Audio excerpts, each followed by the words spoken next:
University మంచి భవిష్యత్తు కోసం తెలుగు విద్యార్థులు ఇష్టపడే యూనివర్సిటీ. కాల్ 9059052378 9059052379.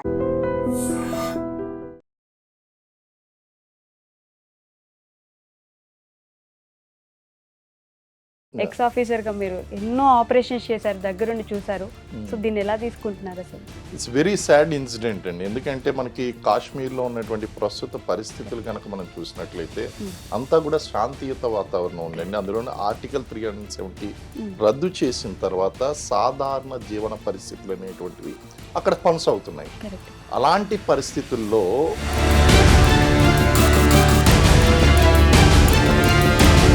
అమాయకులైనటువంటి సాధారణ పౌరుల్ని మట్టు పట్టడం అనేటువంటిది చాలా శోచనీయమైనటువంటి విచారించదగినటువంటి అంశం అండి. అసలు ఈ స్థాయిలో మన ప్రధానమంత్రి గారు రియాక్ట్ అవుతారు. హిందువులను మాత్రమే అది పనిగా మీరు ఇది చదవండి, చదవలేకపోతున్నారంటే వీళ్ళు హిందువులు అన్నట్టు అది పనిగా చంపడం ఎలా జరుగుతుంది? జిహాద్, మేము ఆజాద్ కాశ్మీర్ కావాలి, ఈ పవిత్ర జిహాద్లో మేము చనిపోయినా సరే జన్నత్కి వెళ్తాము, మేము స్వర్గానికి వెళ్తాం, చావుకు కూడా వాళ్ళు చనిపోవడాన్ని వాళ్ళు వీరమరణంగా తీసుకుంటున్నారండి. సో ఇక్కడ ఏ ఖురాన్లో చెప్పారు సార్ ఇట్లా మనుషులను చంపితే మీరు జన్నత్? ఖురాన్లో అక్కడ ఏం చెప్పలేదు కదండి. ఈవెన్ ఖురాన్లో కూడా మనకి ఎక్కడ కూడా ఇలాంటివన్నీ కూడా మనకి చెప్పడం అనేటువంటి జరగలేదు. సో అక్కడ ఏంటి అంటే వాళ్ళు హాయ్ హలో నమస్తే, welcome back to our channel. నేను మీ వైషు. పహల్గామ్ ఇన్సిడెంట్లో ప్రాణాలు కోల్పోయిన ప్రతి కుటుంబానికి నా ప్రగాఢ సానుభూతి తెలియజేసుకుంటూ దగ్గరుండి ఎన్నో ఆపరేషన్స్ చేసిన X major officer major Srinivas గారు ఈరోజు నాతో పాటు ఉన్నారు. సార్తో అయితే చాలా విషయాలు మాట్లాడదాం పహల్గామ్ ఇన్సిడెంట్ గురించి. సార్ నమస్తే. సార్ నమస్తే అండి. ఎలా ఉన్నారు sir? I'm very good and how are you? బాగున్నాను సార్. బట్ ఫస్ట్ ఇన్సిడెంట్ వినంగానే ఎక్స్ ఆఫీసర్గా మీరు ఎన్నో ఆపరేషన్స్ చేశారు, దగ్గరుండి చూశారు. సో దీన్ని ఎలా తీసుకుంటున్నారు అసలు? ఇట్స్ వెరీ సాడ్ ఇన్సిడెంట్ అండి. ఎందుకంటే మనకి కాశ్మీర్లో ఉన్నటువంటి ప్రస్తుత పరిస్థితులు కనుక మనం చూసినట్లయితే అంతా కూడా శాంతియుత వాతావరణం ఉందండి. అందులోనే ఆర్టికల్ 370 రద్దు చేసిన తర్వాత సాధారణ జీవన పరిస్థితులు అనేటువంటివి అక్కడ కొనసాగుతున్నాయి. అలాంటి పరిస్థితుల్లో ఈ ప్రపంచ దేశాల యొక్క దృష్టిని ఆకర్షించాలి అనేటువంటి ఒకే ఒక్క ఉద్దేశంతో ఈ ఉగ్రవాద సంస్థలు అమాయకులైనటువంటి సాధారణ పౌరుల్ని మట్టు పట్టడం అనేటువంటిది చాలా శోచనీయమైనటువంటి విచారించదగినటువంటి అంశం అండి. అసలు ఈ స్థాయిలో మన ప్రధానమంత్రి గారు రియాక్ట్ అవుతారు అని ఎవరు ఊహించలేరు. రీజన్ ఏంటి అంటే అక్కడ భద్రతా దళాల మధ్య మరియు ఈ యొక్క ఉగ్రవాదుల మధ్య నిరంతరం ఆపరేషన్స్ జరుగుతూనే ఉంటాయి. ఉగ్రవాదులు చనిపోతూ ఉంటారు, అలాగే ఆర్మీ జవాన్లు ఆఫీసర్లు కూడా వీరమరణం పొందుతూనే ఉంటారండి. It's a routine thing. ఇది జరుగుతూనే వస్తుంది. గత కొన్ని దశాబ్దాలుగా మనం చూస్తే 80s 90s నుంచి ఇది కొనసాగుతూనే వస్తుందండి.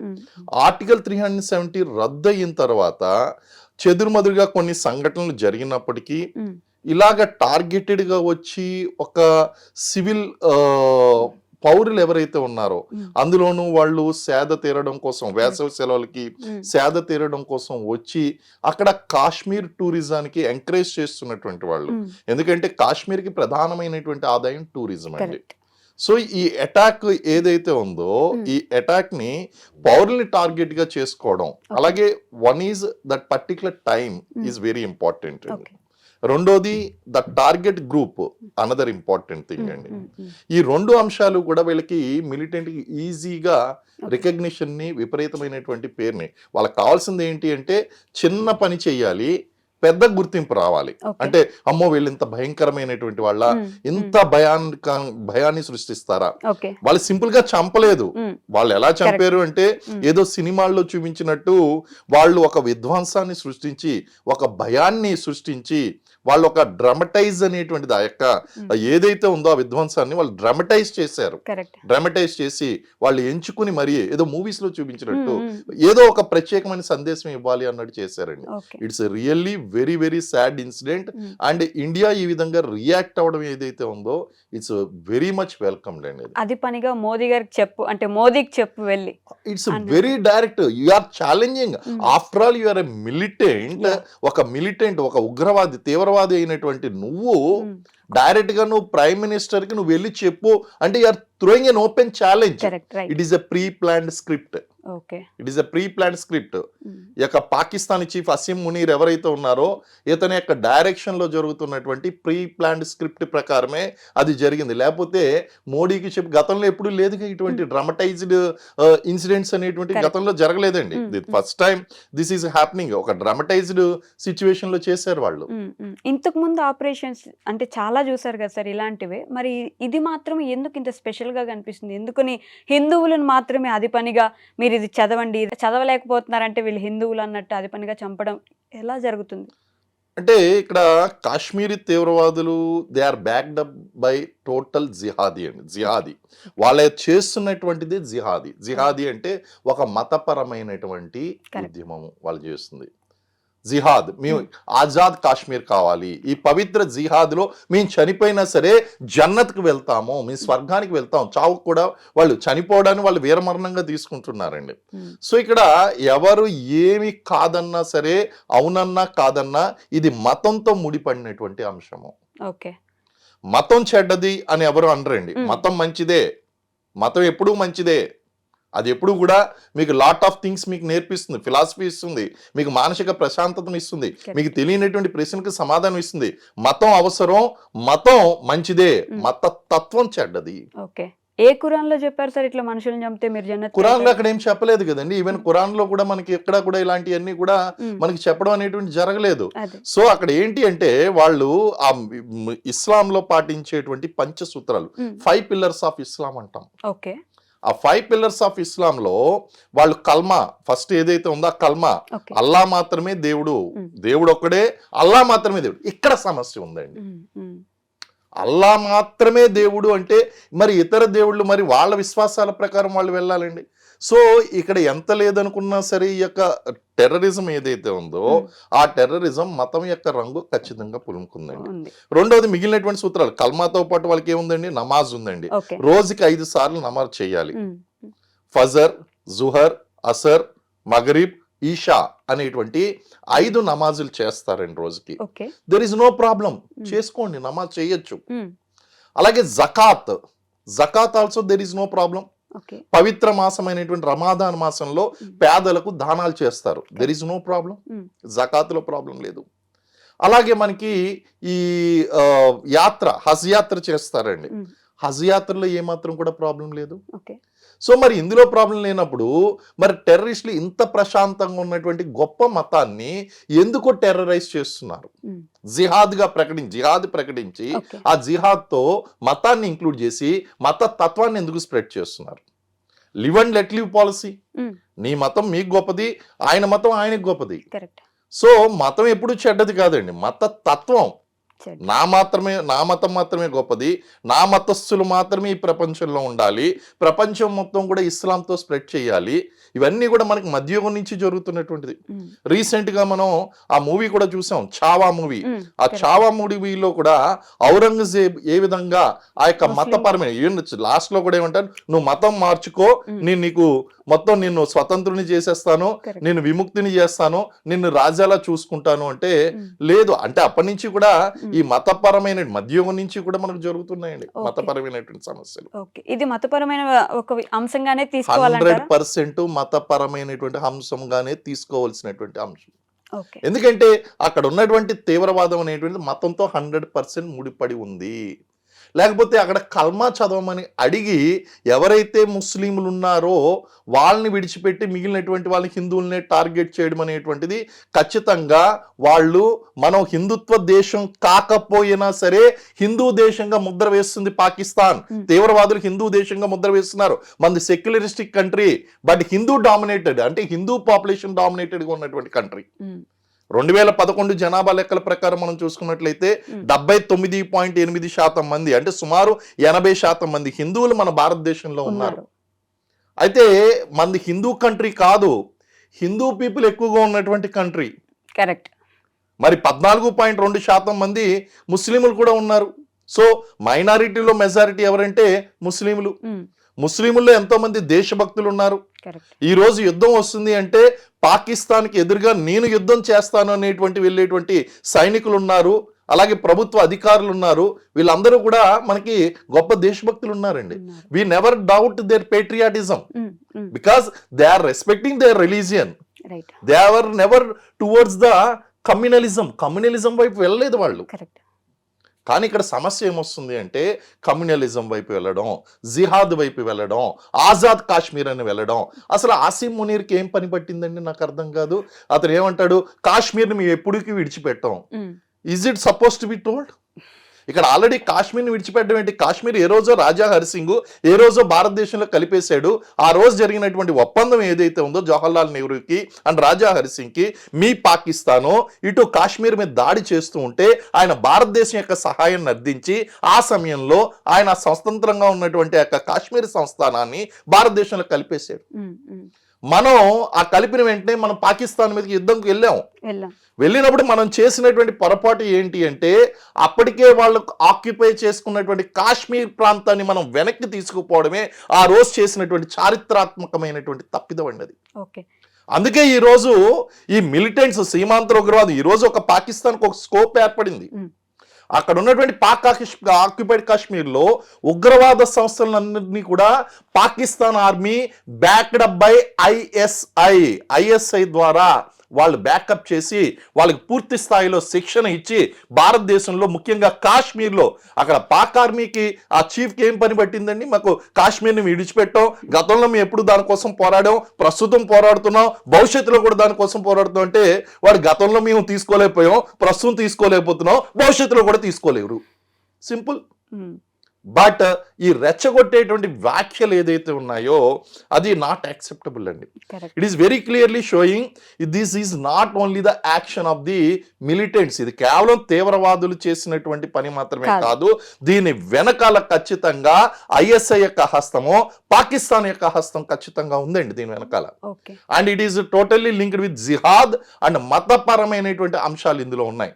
అయితే 1-2 అంశాలు కూడా నా దృష్టికి వచ్చినాయండి. ఏంటి అంటే అక్కడ ముస్లింలు కూడా చనిపోయారు కాబట్టి ఇది మీరు అనవసరంగా మీరు మతపరమైనటువంటి రంగును పులుపుతున్నారు అనేటువంటిది. అక్కడ ముస్లింలు చనిపోవడం అనేటువంటిది వాస్తవం. కానీ ఎందుకు చనిపోయారంటే ఇక్కడే నేను చెప్తానండి, తీవ్రవాదులు అనేటువంటి వాళ్ళకి మన వాళ్ళు పరాయి వాళ్ళు అనేటువంటిది ఉండదు. అవసరమైతే వాళ్ళ అస్తిత్వానికి దెబ్బ కొడితే కనుక ప్రమాదం జరిగితే సొంత వాళ్ళని కూడా చంపుతారు అన్నదానికి ఇదే ఇన్సిడెంట్ ఉదాహరణ. ఎందుకంటే అక్కడ గుర్రాలను అద్దెకిచ్చేటువంటి వ్యక్తి ముస్లిమే. మరి అతన్ని ఎందుకు చంపారు అని అడుగుతున్నారు కదా. ఎందుకు చంపారంటే అక్కడ వచ్చినటువంటి వాళ్ళందరినీ కూడా లోకలైట్స్ ఉన్నారు, అక్కడ ఉన్నటువంటి మిలిటెంట్స్లో లోకలైట్స్ ఉన్నారు, వాళ్ళని రికగ్నైజ్ చేయగలుగుతారు, వాళ్ళని రికగ్నైజ్ చేస్తే రేపు పొద్దున మళ్ళీ వాళ్ళ ప్రాణాలకు ప్రమాదం అని చెప్పి ఇతను రికగ్నైజ్ చేయగలిగినటువంటి వ్యక్తి ముస్లిం అయినప్పటికీ కూడా చంపేశారు. అదే విధంగా ఇక్కడ సెంటిమెంట్స్ చూడండి, జనాల యొక్క సెంటిమెంట్స్ కూడా చూడండి. ఆ సెంటిమెంట్స్ కూడా లోకల్లో ఉన్నటువంటి వాళ్ళందరూ కూడా ఒక రకంగా ఇప్పటికీ కూడా అంటే నెమ్మదిగా తగ్గుతుంది, కానీ దే ఆర్ ప్రో పాకిస్తాన్. ఆ ప్రో పాకిస్తాన్గా ఉండడం గల కారణం ఏంటి అంటే మనం పాక్ ఆక్యుపైడ్ కాశ్మీర్ మనం తీసుకోకపోవడం వల్ల ఆ రోజు మనం తీసుకుని ఉంటే ఈ సమస్య పాక్ ఆక్యుపైడ్ కాశ్మీర్ తీసుకోవడం లైన్ ఆఫ్ కంట్రోల్ వచ్చింది. ఈ లైన్ ఆఫ్ కంట్రోల్ నియంత్రణ రేఖ ఏదైతే ఉందో నియంత్రణ రేఖ అవతలేమో వాళ్ళ చుట్టాలు ఉండిపోయారు, వాళ్ళ బంధువులు ఉండిపోయారు, వాళ్ళ సోదరులు, వాళ్ళ పెదనాన్నలు, చిన్నాన్నలు, వీళ్ళందరూ కూడా అక్కడ అటువైపు ఉండిపోయారు, వీళ్ళేమో ఇటువైపు ఉండిపోయారు. వీళ్ళ మనసు ఎప్పుడు కూడా అక్కడే ఉంది. సో ఇప్పుడు పిఓకే ఎక్కడుంది? పాకిస్తాన్ దగ్గర. మమ్మల్ని కూడా పాకిస్తాన్ లో కలిపేయండి. అసలు కాశ్మీర్ మందా కాదా సార్? ఇప్పుడు ఇండియా 100% మందండి, మనకు ఆ డౌటే రాకూడదు. అసలు 100% కాశ్మీర్ మనదే. కారణం ఏంటి అంటే ఆ రోజు జరిగినటువంటి ఒప్పందం, ఆ రోజు స్వతంత్ర దేశంగా ఉండొచ్చుగాక రాజా హరిసింగ్ తో జరిగినటువంటి ఒప్పందం ఏదైతే ఉందో దానికి ఆయన రిక్వెస్ట్ చేసినటువంటి కాశ్మీర్కి స్వయం ప్రతిపత్తి కల్పించాలి అన్నటువంటి ఒకే ఒక్క అభ్యర్థనని గౌరవిస్తూ మనం ఆర్టికల్ 370ని మన ఇండియన్ కాన్స్టిట్యూషన్ లో ఇంక్లూడ్ చేసాం. కాశ్మీర్ మంద కాబట్టి ఇన్ని సంవత్సరాలు బట్టి మనం అక్కడ ఇన్ని లక్షల కోట్ల రూపాయలు నష్టం వచ్చినప్పటికీ అక్కడ విపరీతమైనటువంటి ఆయుధ సామగ్రి అక్కడ స్పెండ్ చేస్తున్నాం, మొత్తం మన భద్రతా దళాలన్నింటినీ కూడా ఇన్వెస్ట్ చేస్తున్నాం. కాశ్మీర్ అనేటువంటిది ఎప్పటికైనా సరే ఆ పాక్ ఆక్యుపైడ్ కాశ్మీర్ కూడా మనం తెచ్చుకోవాలి వెనక్కి. కారణం ఏంటి అంటే మన సమస్యకి అందరికీ ప్రధానమైనటువంటి కారణం పాక్ ఆక్యుపైడ్ కాశ్మీర్. కాశ్మీర్ మాత్రమే కాదు, పాక్ ఆక్యుపైడ్, దాని పేరే పాక్ ఆక్యుపైడ్ కాశ్మీర్. ఆ పాకిస్తాన్ ఆక్రమిత కాశ్మీర్ ఏదైతే ఉందో దాన్ని ఖచ్చితంగా మనం వెనక్కి తీసుకురావాల్సినటువంటి సందర్భం ఉంది. ఈ సందర్భం అయితే గనక చాలా ఎగ్జాక్ట్ సందర్భం అని కూడా నేను అంటాను. ఎందుకంటే ఇలాంటి అవకాశాలు ఇచ్చినటువంటిది ఎవరో కాదు, ఈ రోజు ఆ యొక్క దాడి చేయడం వలన ఆ అవకాశాన్ని భారతదేశానికి పాకిస్తానే వచ్చి స్వయంగా అవకాశాన్ని ఇచ్చినట్టు అయిందండి. కరెక్ట్. అండ్ కాశ్మీర్ మనదని ముందు ఇండియన్స్ నమ్మాలి. ఈ ప్రతి ఒక్కరు ఆంధ్రాలో ఉన్న, తెలంగాణలో ఉన్న మనదే. దెర్ ఇస్ నో ఇండియన్స్ అంటే మీకు ఇక్కడ ఉండండి, వీఆర్ ఆల్రెడీ ట్రస్టింగ్. ఎవరు నమ్మడం లేదు అంటే, నమ్మడం కాదండి, ఎవరు సపోర్ట్ చేయడం లేదు అంటే అక్కడ ప్రో పాకిస్తాన్ కాశ్మీర్లో ఉన్నటువంటి కొంతమంది, అందులో శ్రీనగర్ వ్యాలీలో ఉన్నటువంటి కొంతమంది వాళ్ళు ఏం చేస్తున్నారంటే పాకిస్తాన్ సపోర్ట్ చేస్తున్నారు. మేము కూడా అక్కడికి వెళ్ళిపోతాం. అక్కడ సమస్య ఉందండి. కాబట్టి వాళ్ళందరినీ నియంత్రిస్తున్నాం అండి. ఇప్పుడు ప్లెబిసైట్ అనేటువంటిది అన్నిసార్లు కుదరదండి. ఇప్పుడు ఏంటంటే మాట్లాడితే మీరు ప్లెబిసైట్ నిర్వహించండి అక్కడ అంటున్నారు. Plebiscite will not conduct. ఒకసారి ఈ యొక్క దేశంలో అంతర్భాగం అయిన తర్వాత మనం ఎలా ఇచ్చేస్తామండి? మన ఇంటి పక్కన ఉన్నటువంటి గజం స్థలమే మన ఇంటి పక్క వాళ్ళకి ఇవ్వమే. వివాదం వచ్చినప్పుడు అలాంటి ఒక దేశానికి సంబంధించినటువంటి ఇన్ని వేల చదరపు కిలోమీటర్లు ఉన్నటువంటి ప్రాంతాన్ని మనం పక్క దేశానికి ఇస్తామా? నీకు ప్లెబిసైట్ నిర్వహించినంత మాత్రాన అవకాశమే లేదండి. మన దేశ సార్వభౌమత్వానికి, ఇది దేశ గౌరవానికి సంబంధించినటువంటి అంశము. కాశ్మీర్ని విడిచిపెట్టేటువంటి ప్రసక్తే లేదు. విడిచిపెట్టడం లేదు కాబట్టే మనం దాన్ని మన కంట్రోల్లో ఉంచుకున్నామండి. అయితే పాక్ ఆక్యుపైడ్ కాశ్మీర్ మాత్రం ఎప్పటికైనా సరే మనం వెనక్కి తీసుకురావాలి. ప్రస్తుతం ప్రపంచ దేశాల్లో మనకి అన్ని దేశాల యొక్క మద్దతు కూడా ఇక్కడే ఉంది, భారతదేశం తరపునే ఉందండి. This is the best time నిజంగా చెప్పాలి అంటే గనక పాక్ ఆక్యుపైడ్ కాశ్మీర్ బ్యాక్. అవునండి. But blood always demands blood అంటారు కదా సార్. ఇప్పుడు ఈ సిచ్యువేషన్ లో దాన్ని మనం ఎంతవరకు పరిగణించవచ్చు? మీరు ఒకసారి నన్ను పర్సనల్గా కనుక ఒపీనియన్ అడిగితే యుద్ధం వద్దని చెప్తానండి. ఓకే. కానీ జరిగినటువంటి సిచ్యువేషన్స్ని బట్టి మనకు ప్రొఫెషనల్గా ఆలోచించమంటే అవసరమైతే రక్తం చిందించి అయినా సరే ఆ పాక్ ఆక్యుపైడ్ కాశ్మీర్ని వెనక్కి తీసుకురావాలి అని చెప్తాను. ఓకే. రెండు వాదనలు ఉన్నాయండి. కారణం ఏంటి అంటే, మనం ఆ దేశం మీద దాడికి వెళ్ళినప్పుడు ఖచ్చితంగా మనకి నష్టం జరుగుతుంది. ఇరు పక్షాలన నష్టం జరుగుతుంది. అది ఒకవైపునే నష్టం జరుగుతుంది. మనకి ఈ రోజు మీరు ప్రత్యక్షంగా చూస్తున్నారు, రష్యా ఉక్రెయిన్ చిన్న దేశం, రష్యా చాలా పెద్ద దేశం. మరి రష్యాకి ఉక్రెయిన్ నష్టం కలిగించగలిగిందా, కలిగించలేకపోయిందా? పాలస్తీనా and Israel is very powerful country, but Israel has bleeded. So ఇవన్నీ కూడా మనం చూసుకున్నట్లయితే నష్టం అనేటువంటిది ఇరు పక్షాలు జరుగుతుంది. నష్టం జరుగుతుంది అని చెప్పి మనం కూర్చున్నాము అంటే ఒకసారి బుద్ధి చెప్పవలసినటువంటి పని అయితే ఉందండి. దీనివల్ల ఖచ్చితంగా మన ఆర్థిక వ్యవస్థ కొన్ని దశాబ్దాల వెనక్కి వెళ్ళిపోతుందండి, దెర్ ఇస్ నో డౌట్. కానీ పాకిస్తాన్ మీద పడేటువంటి దెబ్బ ఎలా ఉంటుందంటే మళ్ళీ అది జీవితంలో కోలుకోలేదు. ఎందుకంటే ఇప్పటికే వాళ్ళకి చాలా ఇంటర్నల్ ప్రాబ్లమ్స్ ఉన్నాయండి. అలాగే మనం వీళ్ళు చేసినటువంటి పిచ్చి పని ఏంటి అంటే, సరిగ్గా ఇక్కడ అమెరికా ఉపాధ్యక్షుడు వస్తున్నటువంటి టైంలో ప్రపంచ మీడియా యొక్క దృష్టిని ఆకర్షించాలని ఈ దాడి చేయించడం ఎలా అయిపోయిందంటే, ఇప్పుడు సింపుల్ గా వాళ్ళు ఊహించినటువంటి విషయం ఏంటంటే ఈ సింధు నదీ జలాలను కట్టడి చేసేయడం. దీనివలన half of the Pakistan will be dry. ఆహార భద్రత సమస్యను ఎదుర్కొంటారు వాళ్ళు, ఫుడ్ కరువు ఎదుర్కొంటారండి. అక్కడ వాళ్ళ ఆర్థిక వ్యవస్థ చిన్న భిన్నం అవుతుంది. ఇప్పటికే చాలా చిన్న భిన్నంగా ఉంది. మన భారతదేశంతో కనుక పోల్చుకున్నట్లయితే అక్కడ పాకిస్తాన్ లో ఏంటి అంటే కనీసం వాళ్ళు ఒక 50-60 సంవత్సరాల వెనకబడి ఉన్నారు.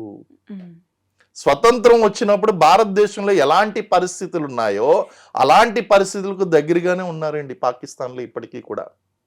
వాళ్ళ ట్రాన్స్పోర్ట్ సిస్టమ్ చూడండి, పబ్లిక్ ఫెసిలిటీ సిస్టమ్ చూడండి. ఇవన్నీ కనుక చూస్తే ఇక్కడ మనం గుర్రాల మీద లేకపోతే వీటి మీద ఇప్పటికీ కూడా వాళ్ళు గాడిదల మీద ప్రయాణిస్తారండి. They travel and donkeys. ఆ బార్డర్ లో చూస్తూ ఉంటాం కదా, వాళ్ళు గాడిదల మీద, వాళ్ళు దే జస్ట్ ఏదో గుర్రాల మీద వెళ్తున్నట్టు వెళ్తూ ఉంటారండి. ఆ డాంకీ కార్ట్స్ వెళ్తూ ఉంటాయి ఇవన్నీ కూడా. So their economy is very very poor అండి. అలాగే పాకిస్తాన్ నిజంగా మనం వాళ్ళు ఇబ్బంది పెట్టినట్టు మనం ఇబ్బంది పెట్టాలి అంటే అక్కడ బెలూచిస్తాన్ ఆల్రెడీ ఉంది. బెలూచిస్తాన్ రెవల్యూషనరీ ఆర్మీ, వాళ్ళని తీసుకుని వచ్చి బెలూచిస్తాన్ లిబరేషన్ ఆర్మీ ఏదైతే ఉందో BLA అని, దాన్ని ముందుకు తీసుకొచ్చి మనం కూడా చెయ్యాలంటే వాళ్ళకి ప్రాబ్లం క్రియేట్ చేయొచ్చు. అంత దాకా ఎందుకండి, ఈ తాలిబాన్ ఎవరైతే అధ్యక్షుడు ఉన్నాడో ఆయన కూడా ఏమన్నాడు, పాకిస్తాన్ ఈ విధమైనటువంటి పని చేయడం అంటే వాళ్ళు పెంచి పోషిస్తున్నటువంటి మిలిటెంట్ సంస్థలు కూడా పాకిస్తాన్కి మద్దతు ఇవ్వడం లేదు. ఆశ్చర్యకరమైనటువంటి విషయం. ఓకే. మరి ఈ లష్కరీ తయ్యబా అనవసరంగా వీళ్ళు రెచ్చగొట్టడం వలన, అసీం మునీర్ వీళ్ళందరూ రెచ్చగొట్టడం వలన రెచ్చిపోయి, ఆల్రెడీ ఆయన కూడా ఉన్నాడుగా లష్కరీ తయ్యబా యొక్క అధ్యక్షుడు, ఆయన కూడా ఈ విధ వివాదాస్పదమైనటువంటి స్టేట్మెంట్లు ఇవ్వడం, దాని యొక్క అనుబంధ సంస్థ TRF ఈ యొక్క పని చేయడం, ఇదంతా కూడా చకచక జరిగిపోయినాయి. ఓ రకంగా చెప్పాలంటే they did a most unexpected foolish action of their history అండి. ఓకే. ఇప్పుడు మనం ఒక దశాబ్దం వెనక్కి వెళ్ళినా పర్లేదు, ఖచ్చితంగా పాకిస్తాన్ వాళ్ళు మొత్తానికి డిమాలిష్ అయిపోవాల్సిందే అన్నట్లు ఉన్నారు కదా ఇండియాలో ఒకటే ఒక ప్రశ్న అండి. ఇప్పుడు చాలా మంది ప్రజల సెంటిమెంట్స్ అన్ని కూడా ఎలా ఉంటాయంటే యుద్ధంకి వెళ్ళాలంటే వెళ్ళాలి అని. ఒకటే ప్రశ్న అడుగుతాను, ఆ యుద్ధంలో బాంబు వచ్చి నీ ఇంటి మీద పడితే నీ ఇల్లు కూలిపోద్ది, నీకు ఓకేనా? నష్టానికి నువ్వు సిద్ధంగా ఉన్నావా? ఎందుకంటే అది కూడా ఉంటుందండి ఇక్కడ. సెంటిమెంట్స్ ఒకటే కాదు. ఇప్పుడు మీకు చెప్తున్నా డైరెక్ట్ గా అక్కడ ఉన్నటువంటి వెస్టర్న్ కోస్ట్ ఏదైతే ఉందో, ఆ వెస్టర్న్ కోస్ట్ ఉన్నటువంటి గుజరాత్ కానీ, రాజస్థాన్ కానీ, లేకపోతే ఆ మహారాష్ట్ర కానీ, ఈ ప్రాంతాలన్నీ కూడా ఎఫెక్ట్ అవుతాయండి వార్ వస్తే. వాళ్ళు ఆల్రెడీ వాళ్ళ గోరీ మిజైల్స్ ఇవన్నీ కూడా రెడీగా పెట్టు కూర్చున్నారు. ఆ మొత్తం బార్డర్ అంతా కూడా స్ట్రెంథన్ చేసుకుని ఉన్నారండి. అలాగే మనం కూడా మిజైల్స్ ని కాశ్మీర్ తీసుకుని వెళ్తున్నాం. అలాగే ఈ రోజు వచ్చినటువంటి న్యూస్ ఏంటంటే సైనికుల యొక్క మొత్తం వాళ్ళ యొక్క సెలవులు రద్దు చేశారు, వెనక్కి పిలిపిస్తున్నారు. అంటే యుద్ధానికి ముందు కనిపించేటువంటి సూచనలు అన్ని కనిపిస్తున్నాయండి. ఆల్మోస్ట్ ఆల్ మనం యుద్ధం వైపు అడుగులు వేసేస్తున్నాం. ఎందుకంటే పాకిస్తాన్కి రెండో దారి లేదండి. ఎప్పుడైతే వాళ్ళు ఊహించినటువంటి జరిగింది, ఇన్ని సంవత్సరాలు బట్టి మనం ఆ యొక్క ట్రీటీని, సింధు నదీ జలాల యొక్క ఒప్పందాన్ని గౌరవించి మనం ఇస్తుంటే వాళ్ళ హక్కుగా భావించారు. ఆ పశ్చిమ నదులు ఏదైతే ఉన్నాయో ఆ నదులన్నీ కూడా భారతదేశం కనికరించడం వల్ల వస్తుంది అని కాదు, వాళ్ళ హక్కుగా భావించారండి. దాని వల్ల ఏం జరిగిందంటే ఈ రోజు మన దేశంలో పుట్టినటువంటి నదీ జలాల మీద ఆ పట్టు అనేటువంటిది మనమే కోల్పోయాం. ఇది ఎవరికీ తెలియనటువంటి అంశం అండి ఇన్ని సంవత్సరాలు బట్టి. ఈ నదీలు జలాలన్నీ కూడా భారతదేశంలో పుట్టాయి, భారతదేశంలో పుట్టి పాకిస్తాన్ లోకి వెళ్తున్నాయి. ఈ యొక్క ఒప్పందం చేసుకోవడం వలన హక్కు ఎవరికి వెళ్ళిపోయిందంటే వాళ్ళు దాన్ని ఏంటంటే, నువ్వు గతంలో ఇచ్చావు కదా ఇప్పుడు ఎందుకు ఇవ్వవు? ఇప్పుడు ఏమవుతుందంటే మీరు రెంట్కు ఉండగా ఒక 50 సంవత్సరాలు 60 సంవత్సరాలు అయితే వాళ్ళకి హక్కుగా మారిపోతుందండి. అలాగే ఇది కూడా ఎలా తయారైందంటే ఇన్ని సంవత్సరాలు బట్టి వాళ్ళకి ఈ నదీ జలాలు అనేటువంటి ఇవ్వడం వలన ఎలా జరిగింది అంటే వాళ్ళకి ఇది ఒక హక్కుగా మారిపోయింది. దాంతో వాళ్ళు ఏమంటున్నారు, ఈ నదీ జలాలను మాకు తిరస్కరించినట్లయితే మా మీద యుద్ధం ప్రకటించినట్లే, మీ యుద్ధానికి సన్నద్ధంగా ఉన్నాం, ధీటైనటువంటి జవాబు చేద్దాం. మాటల యుద్ధం నడుస్తుందండి, రెచ్చగొడుతున్నారు. సింధు నది జలపాతం మనవి కదా, అవి మనం ఒప్పందం చేసుకోవడం వల్ల ఇచ్చామండి 1960s లో. ఇప్పుడు అది ఆపడం వల్ల ఎంత వరకు ఇబ్బంది పడతారంటారు పాకిస్తాన్? డ్రాట్ ఒకటి కంపల్సరీ వస్తుందండి, డెఫినెట్ గా వస్తుంది. వాళ్ళ ఎకానమీ ఖచ్చితంగా ఎఫెక్ట్ అవుతుందండి. అండ్ యుద్ధం చేసే స్థాయికి పాకిస్తాన్ వెళ్ళింది అంటే దాని యొక్క ఇంపార్టెన్స్ అర్థం చేసుకోండి. మనం వేరే ఆప్షన్ వదిలిపెట్టలేదు. మనం ఎన్ని రకాలుగా టైట్ చేయాలి. యూరీ సంఘటన జరిగింది, పుల్వామా సంఘటన జరిగింది. ఏ సంఘటన జరిగినప్పుడు కూడా మనం ఎప్పుడు కూడా వీటిని ట్రీటీలో రద్దు చేయలేదండి. First time in history we have done it. So వాళ్ళు అవసరమైతే మేము యుద్ధం చేసుకున్నా సరే నీళ్లు తెచ్చుకుంటా ఉంటున్నారు. మోదీ గారు ఎలా తీసుకోబోతున్నారు అంటారు? ఇప్పుడు ఆయన తీసుకున్న యాక్షన్లు ఆల్రెడీ ఏవైతే తీసుకున్నారో ఆల్రెడీ పాకిస్తాన్ లో వణుకు పుడుతుండొచ్చు ఈ పాటికే, బట్ నెక్స్ట్ ఎలాంటి స్టెప్ తీసుకోబోతున్నారు అంటారు? ఖచ్చితంగా ఇప్పుడు ఆల్రెడీ మనం యుద్ధం వైపు అయితే అడుగులు వేసామండి, సన్నద్ధత అయితే నడుస్తుంది. కొన్ని ఇండికేషన్స్ ఉంటాయండి. వార్ యాక్చువల్ గా ఇదంతా కూడా మీరు ఇద్దరు వ్యక్తులు దెబ్బలాడుకున్నప్పుడు ఎలా ఉంటదంటే నిన్ను కొడతాను ఆల్మోస్ట్ ఆల్ మీదకు వెళ్తారు, కొట్టుకోకపోవచ్చు. ఇప్పుడు కూడా ఏం జరుగుతుందంటే కొంత సన్నద్ధత నడుస్తుందండి. There are clear cut indications కొన్ని ఉంటాయండి. ఆ ఇండికేషన్స్ ఒకటి సెలవులు రద్దు చేయడం, రెండోది ఆ బార్డర్ లో ఉన్నటువంటి స్ట్రెంత్ ని పెంచడం.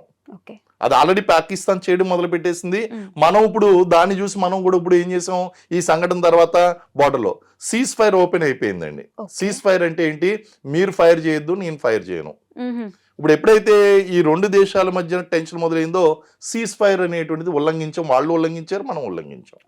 వాళ్ళు ఫైర్ చేశారు, మనం రిటాలియేట్ చేస్తున్నాం.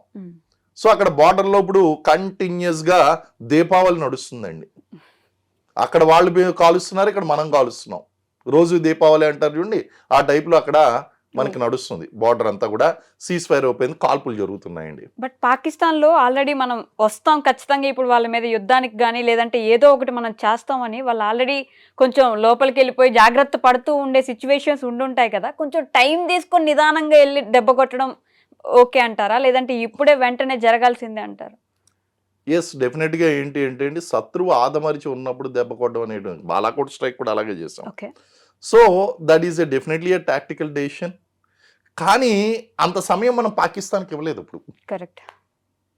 మనం సమయం తీసుకుని వాళ్ళు ఆదమరిచి ఉండి మనం చేసేది. వాడు ఇప్పుడు వచ్చేస్తున్నాడు, వాడే ముందుకు వస్తున్నాడు, పాకిస్తానే ముందుకు వస్తుందండి. కారణం ఏంటి అంటే ఇక్కడ నదీ జలాలు అనేటువంటి ఆగిపోయినాయి. కరెక్ట్. వాళ్ళని ఉక్కిరి బిక్కిరి చేస్తున్నాం, కార్నర్ చేస్తున్నాం. మూలన పెట్టి కొట్టినటువంటి పిల్లి తిరగబడుతుంది. పిల్లికి ఇంక వేరే ఆప్షన్ లేదు, మీద పడడం తప్ప. పాకిస్తాన్ పరిస్థితి అదే అయిపోయిందండి. ఇప్పుడు వాళ్ళకి ఆప్షన్ లేదు ఇప్పుడు. ఎందుకంటే సైలెంట్ గా ఉన్నా నష్టం జరిగిపోతుంది, యుద్ధానికి వెళ్ళినా నష్టం జరుగుతుంది. వెళ్ళినా నష్టమే వాళ్ళకి, యుద్ధం చేసినా నష్టమే, చేయకపోయిన నష్టమే. ఆప్షన్ లేదు. చాలా డిప్లొమాటిక్ గా ఈ డెసిషన్స్ అనేటువంటిది పైకి కనిపించినంత ఈజీ కాదు. So it is very crucial అండి, వెరీ క్రూషియల్గా వాళ్ళని కార్నర్ చేయడం అనేటువంటిది జరిగిందండి. అయితే ఎగ్జాక్ట్ యుద్ధం వస్తుందా లేదా అన్నదానికి కొన్ని ఇండికేషన్స్ ఉంటాయి. మనం స్టెప్ బై స్టెప్ వెళ్తున్నాం. ఇప్పుడు ఈ రోజు కనుక చూస్తే ఆయన ఇమీడియట్ గా ఏం చేశారండి, ప్రధానమంత్రి గారు ఆ యొక్క సౌదీ పర్యటన రద్దు చేసుకున్నారు. రద్దు చేసుకుని ఎక్కడికి వచ్చారండి, మన క్యాబినెట్ మీటింగ్ ఇమీడియట్ గా కండక్ట్ చేశారు. తర్వాత కొన్ని డెసిషన్స్ జరిగినాయి, వార్నింగ్స్ కూడా ఇచ్చారు. తర్వాత మోడీ గారు ఎప్పుడు కూడా లేనిది ఒక మాట ఆయన అన్నాడు. ఆయన ఇంగ్లీష్ లో స్పీచ్ ఇవ్వడండి, హిందీలోనే కదా మాట్లాడేది.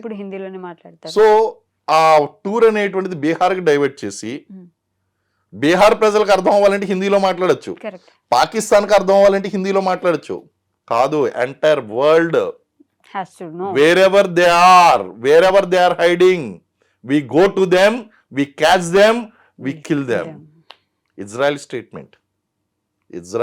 ఇజ్రాయెల్ కూడా మొసాద్తో ఇలాంటి ఆపరేషన్సే కండక్ట్ చేసిందండి. ఇజ్రాయెల్ కూడా వాళ్ళు అటాక్ చేసినప్పుడు వాళ్ళ దేశం మీద ప్రపంచ దేశాల్లో ఎక్కడ ఉన్నా సరే వాళ్ళని వెతికి పట్టుకుని చంపుతామని చెప్పి శపథం చేశారు. అలాంటి శపథాన్ని ఈరోజు మన ప్రధానమంత్రి గారు చేశారండి. పరువు పోతుందండి. ఎందుకంటే మాటల ప్రధాని తప్ప చేతల ప్రధాని కాదు అంటారు ప్రతిపక్షాలు. లేదంటే దేశ ప్రజలు కూడా ఏమంటారు అంటే మనం మాట్లాడమే తప్ప చేతలు లేవా అంటారండి. ఆయన ఆ విధంగా మాట్లాడేడు అంటే there is a plan of action. ఎవరు కూడా, అందులోనూ మోడీ లాంటి విజనరీ ఎవరైతే ఉన్నారో అలాంటి వ్యక్తులు అంత ఈజీగా లూజ్ టాక్ చేయరు. సో దోస్ వర్డ్స్ వాల్యూ ఉన్నాయండి, ఆ వర్డ్స్ కి చాలా వాల్యూ ఉన్నది. So he is very serious. Plan of action highly top secret కాబట్టి we may not be know ఎప్పుడు స్ట్రైక్ చేస్తారు, ఎలా స్ట్రైక్ చేస్తారు, ఎక్కడ స్ట్రైక్ చేస్తారు, యుద్ధానికి వెళ్తారా లేదా మేజర్ ఆపరేషన్స్ అనేటువంటివి కండక్ట్ చేస్తారా, సర్జికల్ స్ట్రైక్స్ చేస్తారా, ఇవన్నీ కూడా టాప్ సీక్రెట్స్ అండి. ఆ యొక్క సర్ప్రైజ్ విల్ నాట్ బి, ఆ సర్ప్రైజ్ ఉండాలండి. ముందుగా చెప్పేస్తే surprise will not be there. కాబట్టి ఆ టాప్ సీక్రెట్ డెసిషన్స్ ఉన్నాయి. ఆయనకు ఒక ప్లాన్ ఉంది. We can only analyse the things. So definite గా he's very serious about that. And also అక్కడ జరుగుతున్నటువంటి ఇండికేషన్స్ చూడండి. ఇంకా కొన్ని మీకు సీరియస్ ఇండికేషన్స్ చెప్తాను. మైన్ ఫీల్డ్స్ పెట్టినా, మైన్ ఫీల్డ్స్ అంటే మైన్ ఫీల్డ్స్ ఎప్పుడు పెడతామంటే యుద్ధానికి ప్రిపేర్ అయిపోయినప్పుడు మైన్స్ పెడతామండి. దానికి ఆర్డర్స్ వచ్చిన మైన్స్ కి కానీ, లేకపోతే అటు పాకిస్తాన్ హై కమిషన్ లో ఉన్నటువంటి భారతీయ రాయబారుల్ని ఎంప్లాయీస్ ని వెనక్కి పిలిపించిన, ఇక్కడ భారతదేశంలో ఉన్నటువంటి వాళ్ళని బయటికి తోసేసిన యుద్ధానికి ఇండికేషన్. ఆల్రెడీ జరుగుతున్నట్టునే కదా సార్. ఎక్కడ ఇంకా వాళ్ళని వెనక్కి పిలిపించలేదు కానీ ఇక్కడ ఉన్న పాకిస్తాన్ టూరిజం తగ్గించాం, వాళ్ళు తగ్గించారు, మనం తగ్గించామండి. కానీ 100% ఎంబసీ వేకేట్ చేసి వెనక్కి వెళ్ళిపోమని చెప్పలేదు కదా. రాయబారిని మన దేశం ఖాళీ చేసి, అంటే ప్రస్తుతం మనం ఇంటర్వ్యూ చేస్తున్నటువంటి సమయానికైతే అది జరగలేదు. జరిగితే అది ఇండికేషన్, ఇమీడియట్ ఇండికేషన్. ఎందుకంటే మరి వారు జరిగితే అక్కడ మన వాళ్ళు ఉండిపోతారండి, ఇక్కడ వీళ్ళు ఉండిపోతారు, లేదా వీళ్ళు పారిపోయి లేకపోతే వాళ్ళు ఉండిపోతే కష్టం. సో మనం వెనక్కి పిలిపించుకోవాలి యుద్ధానికి వెళ్లే కంటే ముందు అక్కడ. ఖచ్చితంగా అండి ఇండికేషన్ అండి, మేజర్ ఇండికేషన్. ల్యాండ్ మైన్స్ అయ్యి పెట్టడం మేజర్ ఇండికేషన్. బలగాలు ఆఫ్ కోర్స్ ఇవన్నీ మిగిలినవన్నీ కూడా ప్రిపరేషన్స్ జరిగిపోతున్నాయి అనుకోండి. ఈవెన్ 2002లో ఆపరేషన్ పరాక్రమ్కి మన ఆపరేషన్ పరాక్రమ్ నడిచిందండి. ఆ టైంలో కూడా మేము మైన్స్ లే చేసాం. ఓకే. అటు పాకిస్తాన్ బార్డర్ నిండా కూడా మైన్స్ లే చేసాం ఆపరేషన్ పరాక్రమ్లో. ఎందుకంటే పార్లమెంట్ మీద జరిగినటువంటి అటాక్కి ప్రతిఫలంగా. మరి అలాంటిదే ఇది అండి. అప్పుడు కూడా మన జాతి గౌరవాన్ని దెబ్బ కొట్టారు. పార్లమెంట్ మీద అటాక్ జరిగిందండి. అప్పుడు కూడా యుద్ధానికి వెళ్ళిపోయినటువంటి వాళ్ళమే. అయితే అమెరికా ఆ శాటిలైట్ పిక్చర్స్లో స్ట్రైకింగ్ కోర్స్ ముందుకు అడ్వాన్స్ అవ్వడం చూసి వెనక్కి వెళ్ళమని చెప్పేసి మనకి అడ్వైజ్ ఇచ్చిందండి. ఓకే. ఇప్పుడు అమెరికా ఓపెన్గా స్టేట్మెంట్ ఇవ్వకపోయినా ట్రంప్ గారు మన వెనకాలే ఉన్నారని చెప్పేసి అది అందరికీ తెలిసినటువంటి విషయమే. Even Britain has openly made a statement, France has made open statement. మీరు భారత్ దీనికి సంబంధించి ఎటువంటి చర్య తీసుకున్నా మేము మద్దతు ఇస్తామని ఓపెన్ గా చెప్పేశారు ఈ రెండు దేశాలు. Israel is with us, Ukraine is with us, Russia is with us. China ఉండదు అంతే అండి. చైనా అటువంటివి ఉండవు. కానీ ప్రపంచంలో ఉన్నటువంటి మెజారిటీ కంట్రీస్ అన్ని కూడా మన వెంటనే ఉన్నాయి. Even they are also we are serious, very serious about this incident అన్న విషయాన్ని వాళ్ళు అర్థం చేసుకున్నారు. సో ఇవన్నీ కూడా ఏంటంటే డిప్లొమాటిక్ గా ప్రపంచంలో పాకిస్తాన్ ఒక దోషిగా నిలబెట్టి దౌత్యపరంగా జరుగుతున్నటువంటి వార్ఫేర్ ఏదైతే ఉందో అందులో భాగంగా మనం కొన్ని చర్యలు తీసుకున్నాం. అష్టదిగ్బంధనం చేసినాం పాకిస్తాన్ని. ఉక్కిరి బిక్కిరి అవుతుంది. అయితే అందులో ఒకానొక మేజర్ డెసిషన్ ఏంటి అంటే సింధు నదీ జలాలను పాకిస్తాన్కి ఇవ్వకపోవడం.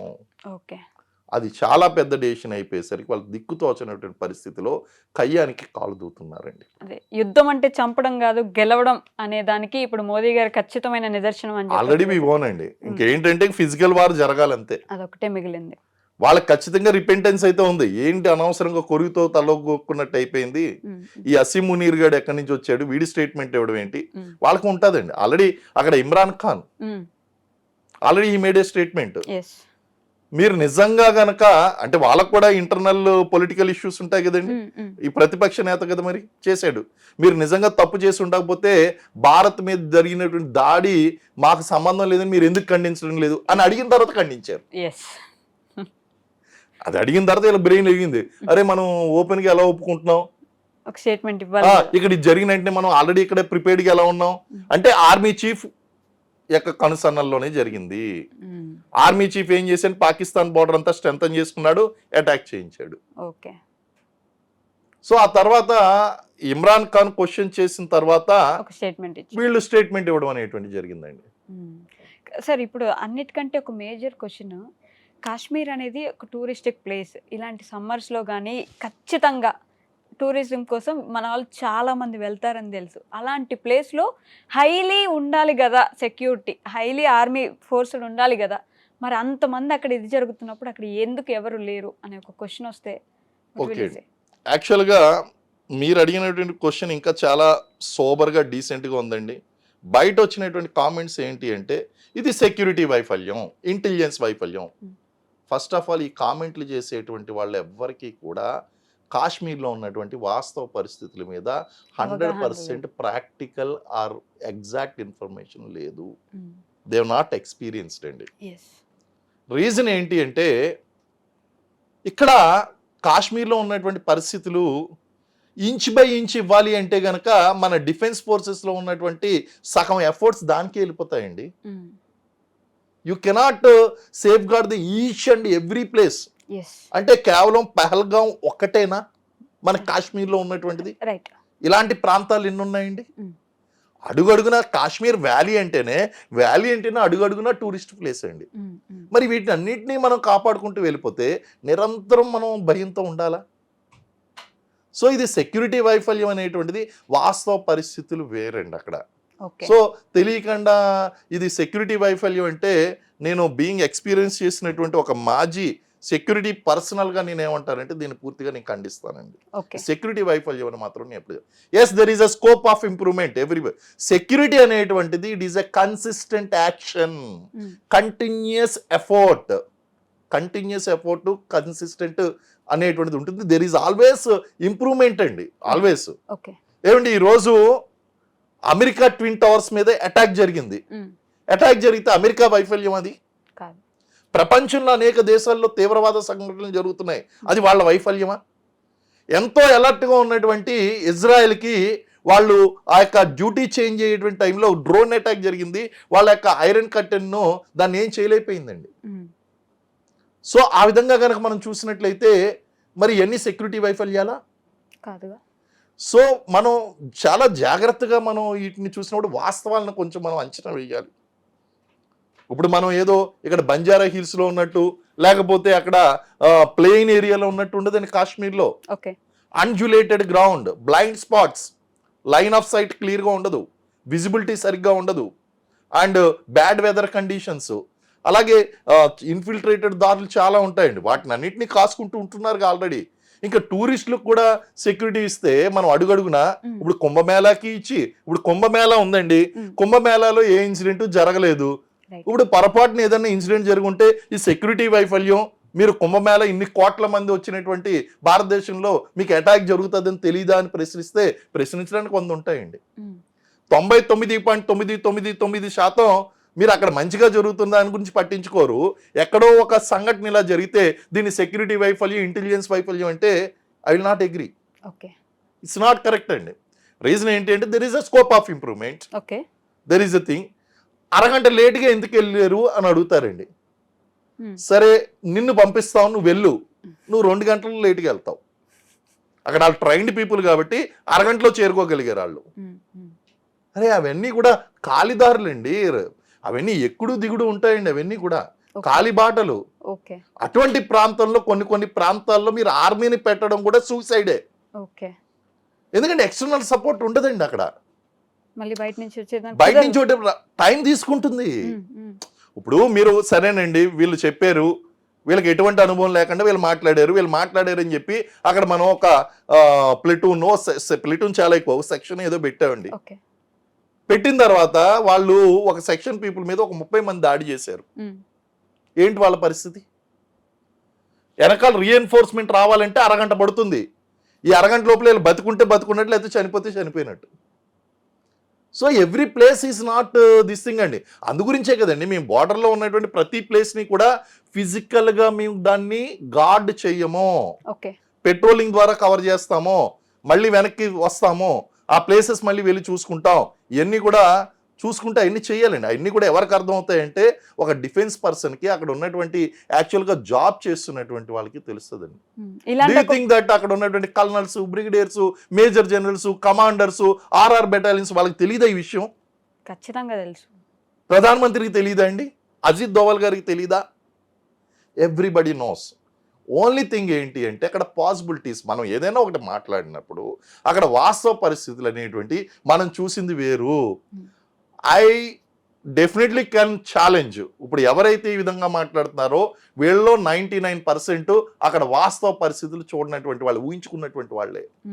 బార్డర్ అంటే ఒక కంచి ఉంటుంది, గన్ను పట్టుకుని నిలబడతాడు అవతల, ఇదంతా ఊహం అండి. వాస్తవాలు వేరేగా ఉంటాయి. సో ఇది ఇంటెలిజెన్స్ ఫెయిల్యూరు, లేకపోతే స్కోప్ ఫర్ ఇంప్రూవ్మెంట్ ఆల్రెడీ ఎవరు వదిలిపెట్టరండి. స్కోప్ ఫర్ ఇంప్రూవ్మెంట్లో అది రెగ్యులర్ ఇంప్రూవ్మెంట్ నడుస్తూనే ఉంటాయి. వాటిని ఏ విధంగా గార్డ్ చేయాలి, ఏ విధంగా చూడాలి. సరే technology, yes there is a scope for technology develop చేసుకోవాలి. డ్రోన్ ద్వారా వచ్చి ఏదన్నా చూడడం, వెళ్ళడం, లేకపోతే ఆ దారులు ఏమన్నా చూడడం, ఇలాంటి డ్రోన్ టెక్నాలజీ వచ్చింది, సీసీటీవీ కెమెరాలు వచ్చినాయి. ఇలాగ కొన్ని ఇంప్రూవైజ్డ్, దిట్స్ కంటిన్యూస్ డెవలప్మెంట్ అంటాను నేను. అంతే తప్ప ఒక ఇన్సిడెంట్ జరిగిన దాని తర్వాత డిఫెన్స్ ఫోర్సెస్ని లేకపోతే ఇంటెలిజెన్స్ ఫోర్సెస్ని ఫెయిల్యూర్ అనడం అనేటువంటిది కరెక్ట్ కాదు.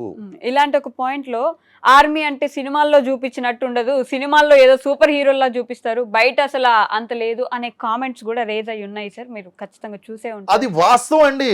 సినిమాల్లో చూపించినట్టు ఉండదు ఆర్మీ. ఇప్పుడు నేను స్వయంగా ఫేస్ చేసినటువంటి ఎన్కౌంటర్ చెప్తాను మీకు. నేను చేసినటువంటి ఎన్కౌంటర్ కనుక మీకు సినిమాల్లో చూపించాలంటే నేను ఏదో గాల్లో ఎగురుతూ ఒక పెద్ద గన్ తీసుకుని వాడు నన్ను కాలుస్తున్నా సరే ఇలా తప్పించుకుని అలా తప్పించుకుని ఒక 10 మందిని 100 మందిని వేసేసి వచ్చేయడం అన్నట్టు చూపిస్తారు. అది కాదండి ఆర్మీ అంటే. మా ఇద్దరికి చావుకి బతుక్కి మధ్య, మా ఇద్దరికి మధ్య ఉన్నటువంటి తేడా 1 సెకండ్.